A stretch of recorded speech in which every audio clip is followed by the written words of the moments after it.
Hello all, Casual Noob Gamer, back at you with another video. Oh yeah, video, let's go.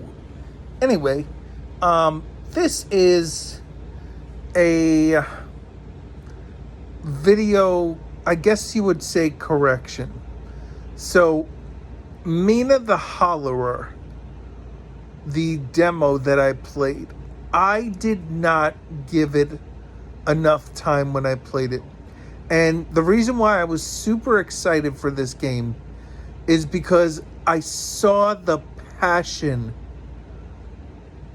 that Celia would, when she would talk about this game, when I would see her on the Spawncast and on Game and Talk. And obviously she can't say everything because, you can't, spill the beans on a lot of this stuff ahead of time. But she was super excited, and I like her gaming taste. So that's why I was super excited for this. But I may have hyped myself up, and basically I was going on her level of her excitement because she's more experienced in playing older Game Boy games like this. Now, I am newer to games. Well, not newer. I've been playing since for almost like 40 years now. So I've been playing games for quite a while, but I've been playing very casually. It's only been in the last, I want to say 15 years that I've gotten, maybe a little bit more, maybe almost 20 years, that I've gotten a lot more, what I would say, much more advanced than I was. I was very casual.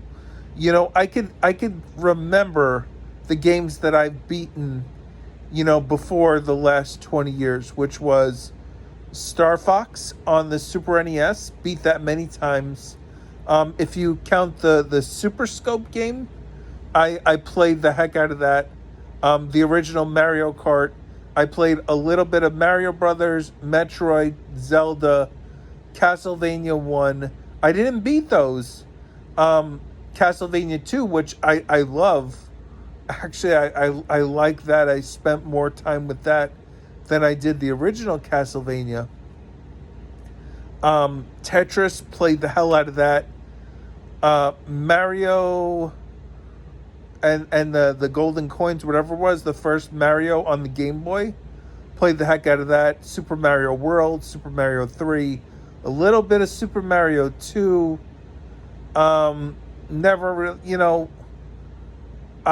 Zelda Ocarina of Time, I played and beat that. That was a great experience.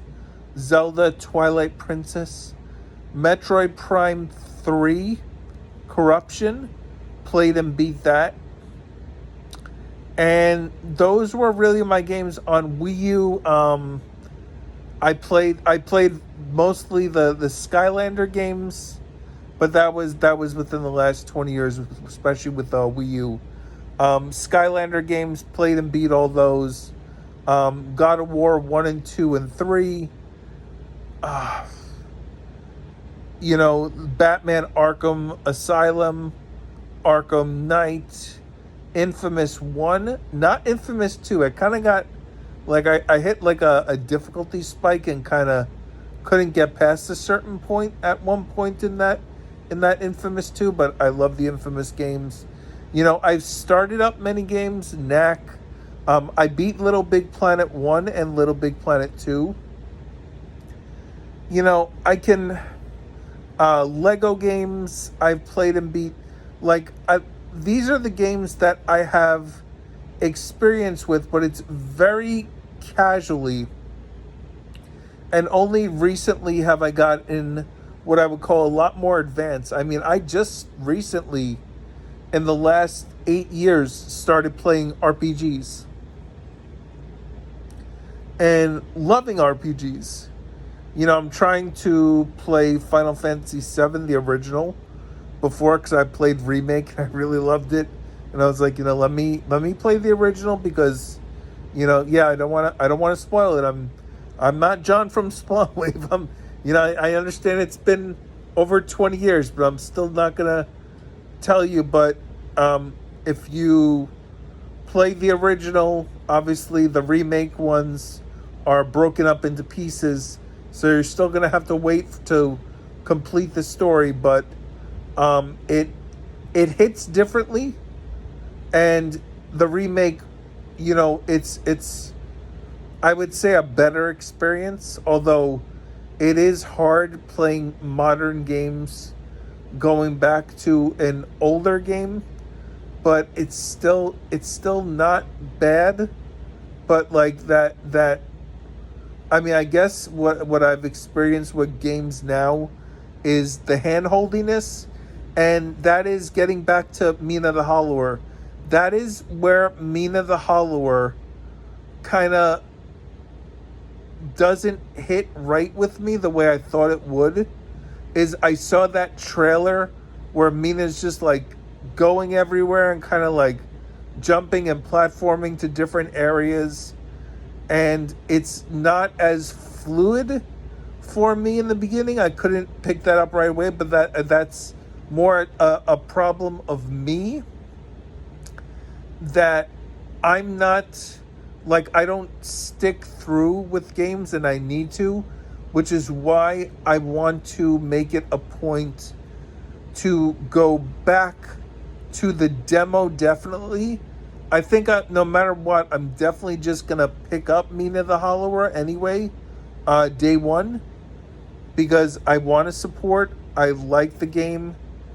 I mean, I read the manual through and through, kind of almost like, and I like all the stuff that they've put in so far. I could see I see that passion that was expressed by Celia, that is translated, that I kind of translate from the team and what they did. And I like to support games like that, even though if I don't get to them, because that's on me. And that is my detriment, that I'm not going to be getting into something like that. Also, I'm learning that there's only so much time in the day. So I'm kind of playing stuff that clicks right away, because then I'll just sit here and think to myself, oh, well, I should play this because I got to finish it. And then like I never turn on my system and play my game, because subconsciously, like, I don't want to.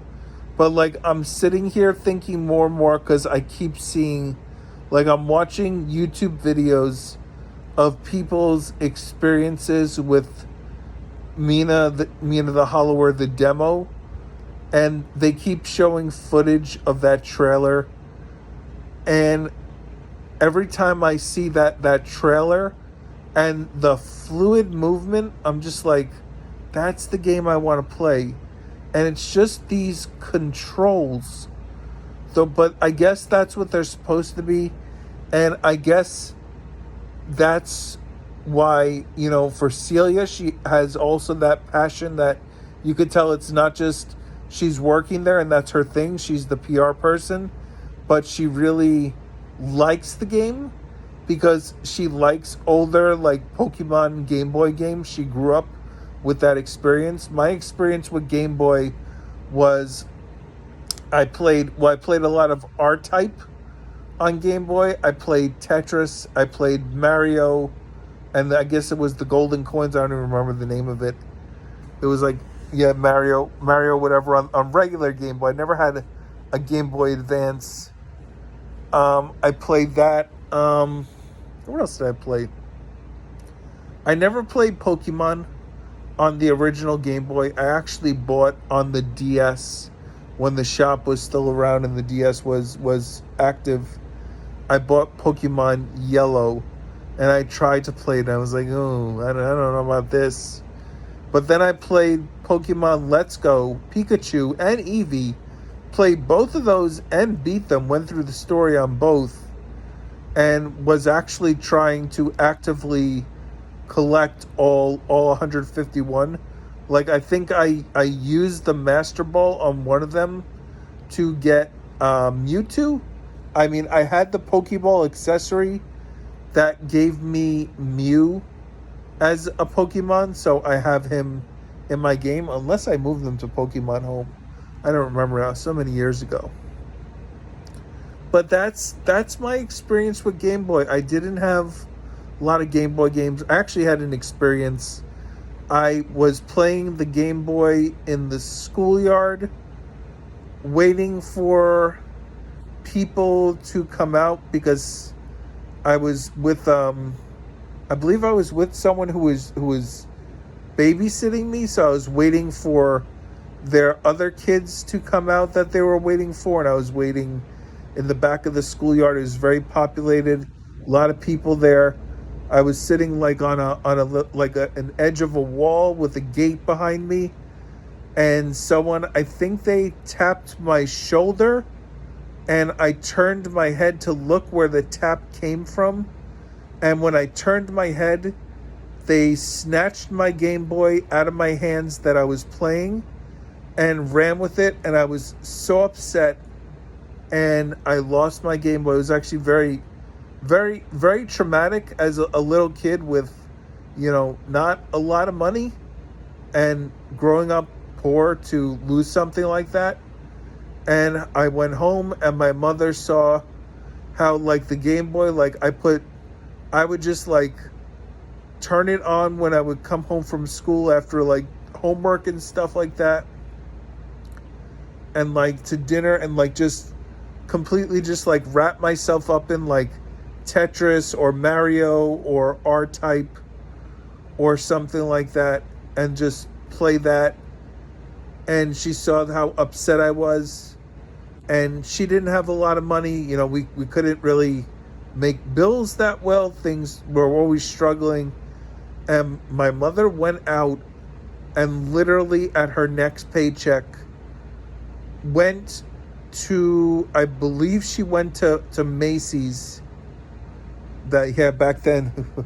Yeah, we went to Macy's, and she went up to the electronics counter and asked the sales clerk for a Game Boy and bought me a brand new Game Boy. And it just, I remember it gets me choked up because I had lost that. Someone had taken that from me and stolen it. And it was, obviously it's not my fault because no one should be stealing anything from you. But, it just, it was something that I held very dear and was getting me through a hard time. I didn't have a lot of friends. I didn't really have anyone to talk to. I had my Game Boy and my family, and that was it. And someone took that, and my mother just replaced that and put that back in my life because she didn't want to see me without that. And it just, yeah, I will never forget that because, like I said, we were struggling with bills anyway. And the first thing she did when she got her paycheck on Friday was to replace the thing that somebody had taken from me and hurt me, and she tried to make me whole again. So that was my Game Boy experience. So I really past that point I never asked for another really game for the Game Boy. I just had the games that I had. If people were to get me things on birthdays or Christmases, then they would. But I didn't have a lot of games growing up, so I didn't have that experience. And by the time I was old enough to work and to have income, like the Game Boy was pretty much, it was done. Like it was, the generation was over. Like I said, never had a Game Boy Advanced. I wasn't, plugged into all the video game like magazines and stuff like that because, I mean, if I had friends who were playing things like that, like I really didn't have anyone I was talking with friends wise growing up. So, yeah. Anyway, yeah, this turned into a visit to the psychologist's office when I was just trying to explain that basically, long story short, Mina the Hollower, I didn't give it a good enough try. I want to go back and make this game work because I like good games and I want to play good games. Like, subscribe, comment, hit the bell notification to know when I put up my next video. And you all have a great rest of your day. Later.